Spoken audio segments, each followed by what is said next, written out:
At ngayong gabi naman po ay aaralan po natin yung buhay po ni Enos. At ang title natin ngayong gabing ito ay The Enos Generation. Ang focus nito ay tungkol sa ah, humility and the origins of revival. Ang konteksto natin ngayong gabi ay mula po sa Genesis 4:26. Sabi po dito, to Seth also a son was born, and he named him Enosh. And that time, people began to call upon the name of the Lord. Amen. Habang pinag-aaralan natin ang verse na ito, pag-isipan natin ang mga tanong na nasa ibaba. Mga kapatid, what kind of generation are we building? Generation known for technology or generation known for seeking God? Next slide, please.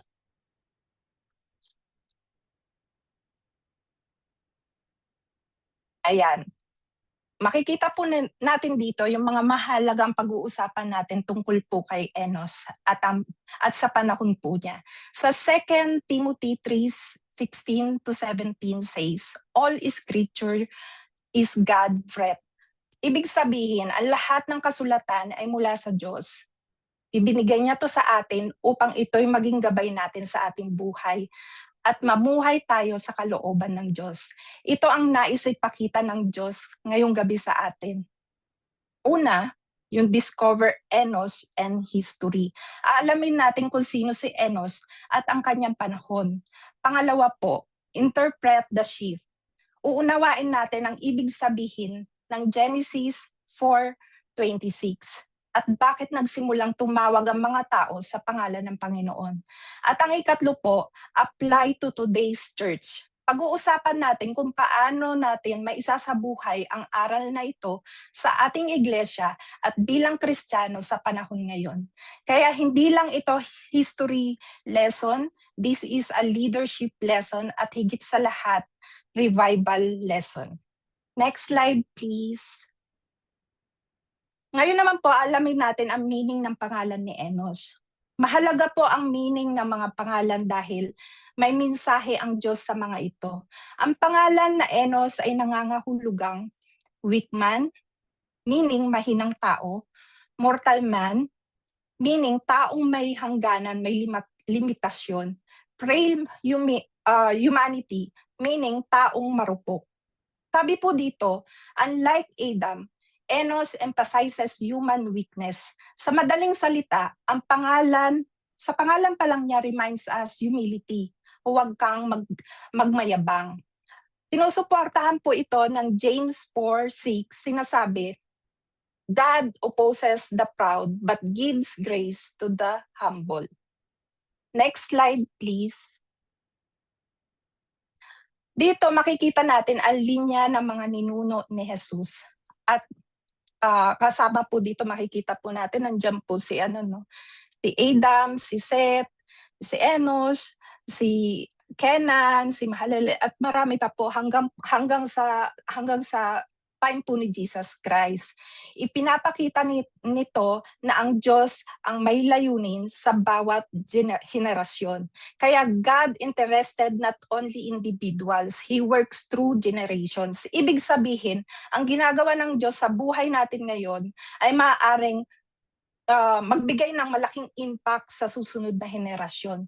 Ang tanong, anong klaseng legacy ang iiwan po natin? Next slide, please. Dito makikita natin kung gaano katagal na buhay si Adan.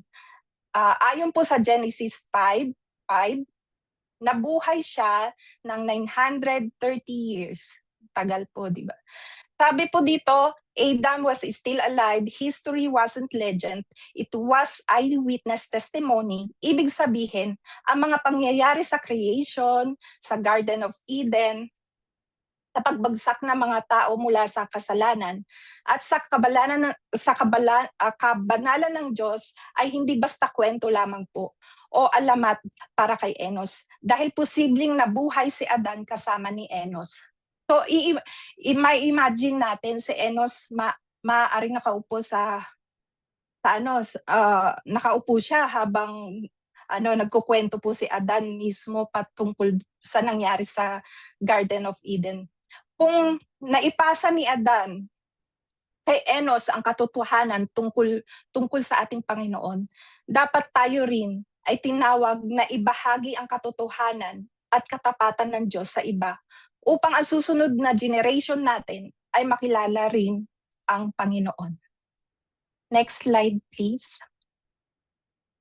Sa Genesis, makikita natin ang dalawang magkaibang linya ng mga tao. Ang linya ni Cain at Seth. Sa Cain's line, sa angkan po ni Cain, nakilala sila sa kanilang mga nagawa, gaya ng cities, technology, music, industry, at saka human greatness. Hindi po masama ang mga ito, pero para sa kanila, ito ang naging sentro ng kanilang identity. Ganito din ang hamon ng ating buhay ngayon. Maaaring tayo'y maging famous, successful sa trabaho, negosyo, pag-iipon ng pera. Wala pong masama dito. Nagiging masama lang ito kung dito na tayo nakafocus. Nagiging dahilan na ito ng paglayo natin sa Diyos. Mga kapatid, hindi po ito ang kalooban ng Diyos sa atin. Samantala naman po, ang linya naman ni Seth o ang ni Seth ay nakilala hindi dahil sa kanilang naitayo o nagawa, kundi sa kanilang relasyon sa Diyos. Sa henerasyon niya, sila ay sumamba, nanalangin, dumepende sa Diyos at namuhay ng may kabanalan. Ipinapakita nito na mas mahalaga sa Diyos kung sino ang ating kinikilala, sinasamba kaysa sa ating mga naipundar.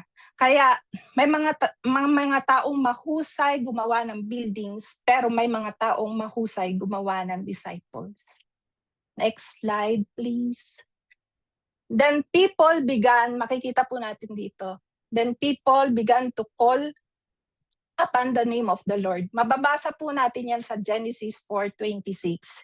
This is one of Genesis' greatest turning points. Not because someone invented something, but because people began seeking God together. Yan ang ipinapakita dito. Pinapakita nito, ang pinakamahalaga sa Diyos ay hindi lang ang ating mga nagawa, kundi ang puso nating naghahanap at tumatawag sa Diyos. Kaya sinasabi, God recorded revival, not inventions. Next slide, please. Sa Genesis 4:26 po, mababasa natin ang katagang, yun nasa gitna po, no? The people began to call upon the name of the Lord. Ano po ba ang ibig sabihin nito? Madalas naiisip natin, tumatawag lamang tayo sa Panginoon kapag tayo ay may matinding problema, may pinagdadaanan, may kailangan, di po ba? Pero mas malalim pa po ang kahulugan nito. Sa Romans 10:13 sinasabi, everyone who calls upon the name of the Lord shall be saved. Ipinapakita nito ang tunay na pagtawag sa Panginoon ay bunga ng pananampalataya at pagtitiwala sa Kanya. Makikita po natin dito may 4 na larawan ng tunay na pagtawag sa Panginoon. Ang una po, worship, pagsamba po. Makikita ito sa pagsamba. Halimbawa po si Abraham sa Genesis 12:8 ay nagtayo ng altar o isang tent at siya'y tumawag sa Panginoon. Ito po ay pagpapakita niya ng tunay na pagsamba. Sa pangalawa naman po, makikita po natin prayer, panalangin. Tulad po ni David sa Psalm 116:17. Tumawag siya sa Diyos sa pamamagitan ng panalangin, ng may pagtitiwala at pagpapasalamat. At ang ikatlo naman po, dependence o pagdepende sa Diyos. Ang tunay na tumatawag sa Diyos ay hindi umaasa sa sariling lakas, kundi sa pagtitiwala sa Diyos. At ang ika-4 po, public confession. Hayagang pagpapahayag ng pananampalataya na hindi natin ikinakahiya sa Jesus, ang ating Panginoon at tagapagligtas. Naaalala ba natin si Daniel na natili siyang tapat sa Diyos, di po ba? Hayagan niyang ipinahayag niya ang kanyang pananampalataya kahit na ang kapalit nito ay ang kanyang buhay, di po ba? Ang tanong, kanino ka tumatakbo kapag may problema? Next slide po. May iba't ibang pananaw tungkol sa Genesis 4:26. Hindi man pare-pareho ang paliwanag, iisa ang mensaheng itinuturo nito. These views complement one another. Magkakaiba man ang pananaw pero pare-pareho ang kanilang pinupuntahan. Yung view number 1 po, public worship began. Ang view na ito ay nagsasabing sa panahon ni Enos, nagsimula ang hayagang pagsamba nila sa Diyos. Hindi sila sumamba ng palihim, kundi sama-sama nilang tinamba ang Panginoon. Ang pananampalataya ay hindi itinatago. Ito ay nakikita sa pagsamba. View 2, Bisaya.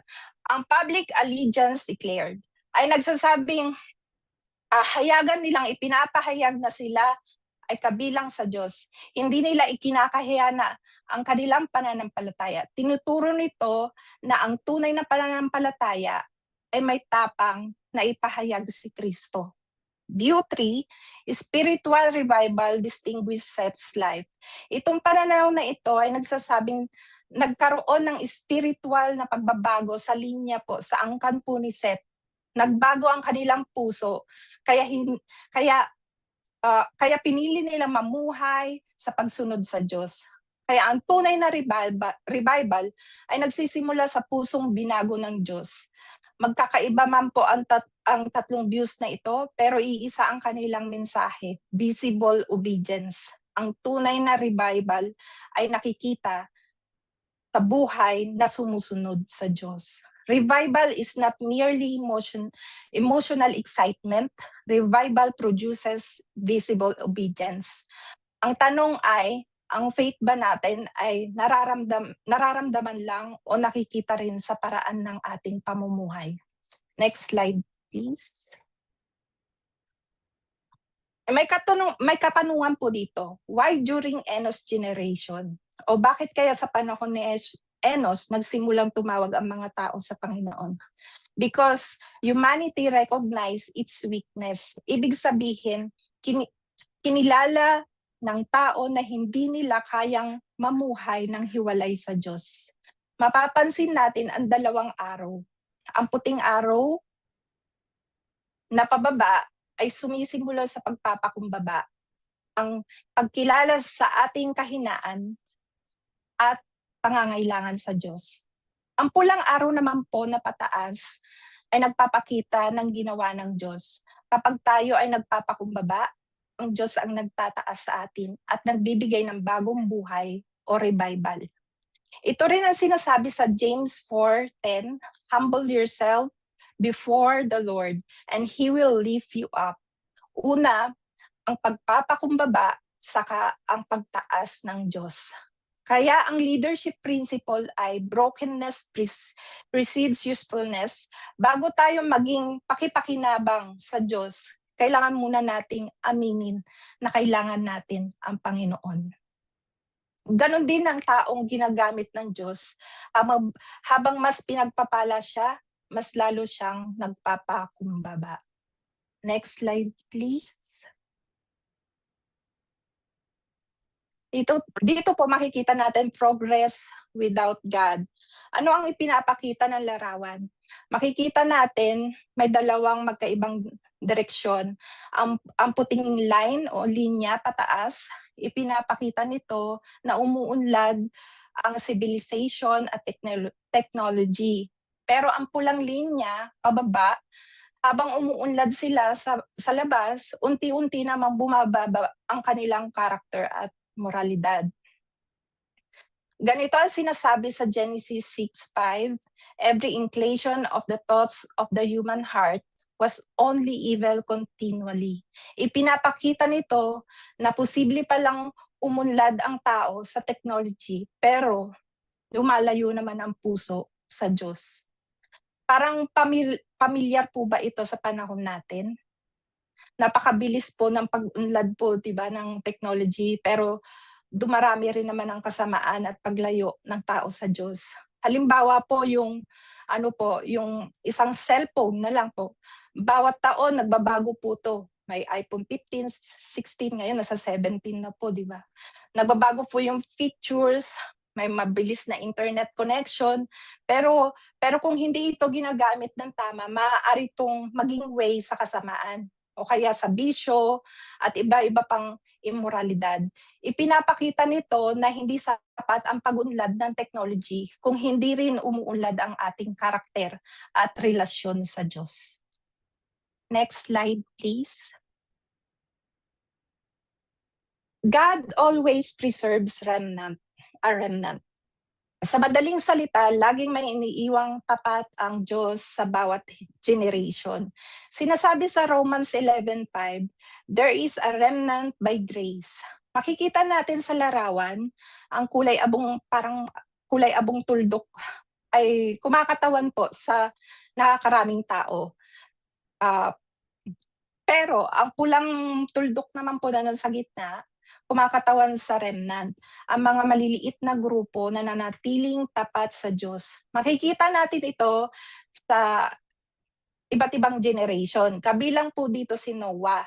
Dapat tapat po siya kahit makasalanan po yung mga tao sa paligid niya po noon. Si Elijah po, tapat siya kahit napakaraming mga propeta na nagtuturo ng pagsamba kay Baal, 'di po ba? Si Daniel, tapat siya kahit nasa banyaga po siyang lugar, 'di ba po, sa Babylon. At ang early church, sila ay ang mga unang Kristiyano na tapat. Gaya ng mga disciples po ni Jesus Christ, maging si Apostol Paul, sila po yung mga nanatiling tapat kahit sila po ay inuusig. Magkakaiba ang kanilang panahon, pero iisa lang po ang katotohanan. Palaging may mga taong nananatiling tapat sa Diyos. Ganon din ngayon, maaaring marami pa rin ang lumalayo sa Diyos. Pero naghahanap pa rin siya ng mga taong mananatiling tapat sa Kanya. Kaya tandaan natin, hindi kailangan maging majority para maging faithful. Ang mahalaga ay manatili tayong kabilang sa remnant na tapat sa Diyos. Next slide, please. Makikita natin dito, God uses weak people. Ipinapakita nito na ang Diyos ay gumagamit ng mga taong kinikilala ang kanyang kahinaan. Sa 2 Corinthians 12:9 says, my power made perfect in weakness. Kaya kapag inaamin natin ang ating kahinaan, mas nahahayag ang power ni God. Halimbawa po sa Bible, si Moises po nagduda sa kanyang kakayanan, di po ba? Si Gideon po ay itinuring ang sarili na pinakamahina. Si Jeremiah ay sinasabing bata pa siya. Si Paul po may kahinaan na ipinanalangin sa Panginoon na alisin ito. Magkakaiba ang kanilang sitwasyon pero pare-pareho silang ginamit ng Diyos. God is not looking for impressive people. He is looking for surrendered people. Kaya kung minsan feeling natin ay mahina tayo o naiisip natin kulang ang kakayanan natin, hindi ito hadlang para gamitin tayo ng Diyos. Ang mahalaga yung nagpapasakop tayo sa Diyos, di po ba?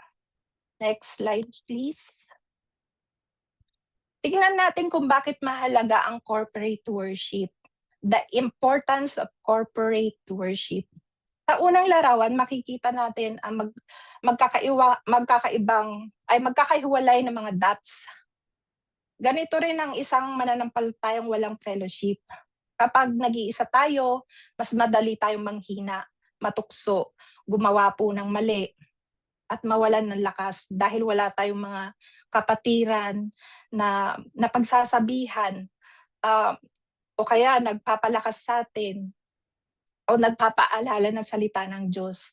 Sa Hebrews 24:25, sinasabi, do not neglect meeting together. Ito po ay hindi suggestion po, kundi utos na huwag nating pabayaan ang pagtitipon. Dahil sa pagtitipon natin, tayo ay napapalakas, nare-rebuke, at napapalapit sa Diyos.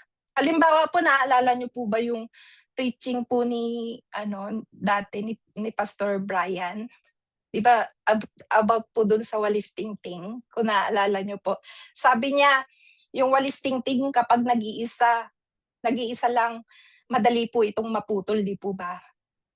Pero kapag ito po ay pinagsama-sama, nagiging matibay. Kapag pinutol mo, nagiging matibay po siya, hindi po maputol-putol, 'di po ba? Gano'n din po, ganito din po yung yung nais na iparating sa'tin, na ang mga believers, mas matatag tayo kapag tayo ay sama-sama. Sa ikalawang larawan, magkakadikit ang mga dots. Ipinapakita nito na ang mga believers na nagtitipon bilang isang katawan ni Kristo. The early church gathered, Enos generation gathered, the church today must gather, kaya hindi sapat ang online inspiration. Kailangan din natin biblical community. Next slide, please.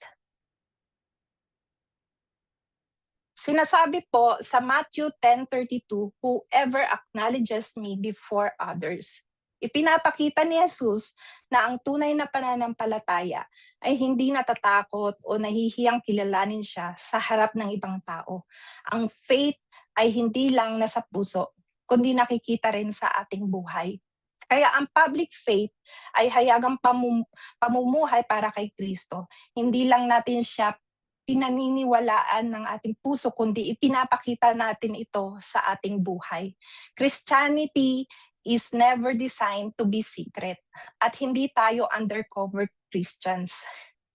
Hindi dapat natin ikinakahiya si Jesus saan man tayo naroon. Kung paanong kilala ang ating pangalan ng mga tao sa paligid natin, dapat kilala ka rin nila bilang tagasunod ni Jesucristo. Next slide, please.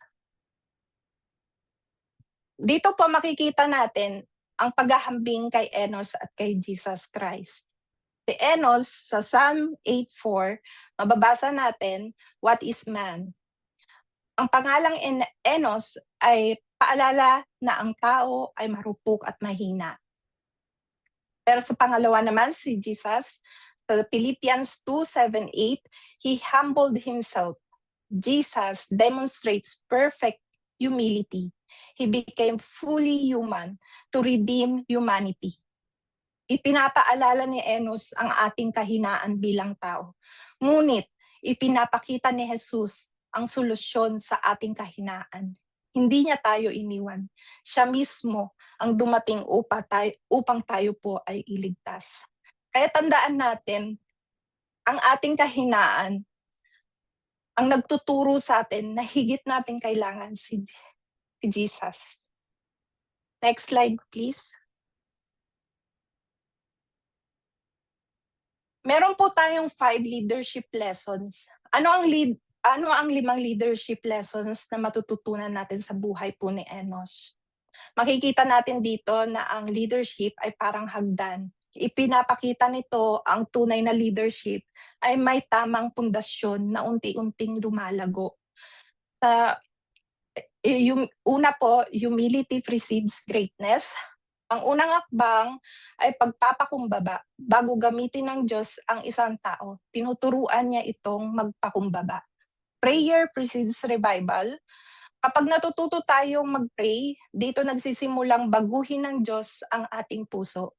Doon nagsisimula ang tunay na revival. Pangatlo naman po, character outlives gifting. Maaaring makilala ang isang tao dahil sa kanyang talento.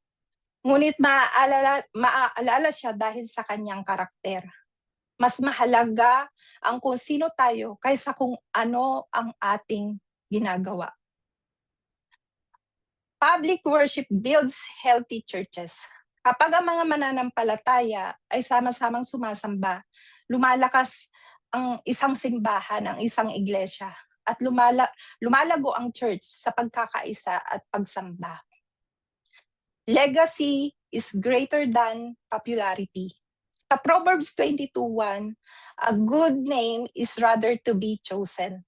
Sa huli nga naman, hindi ang kasikatan ang pinakamahalaga. Ang mahalaga ay ang magandang pangalan at ang magandang pamana ng isang believer na maiiwan sa susunod na henerasyon.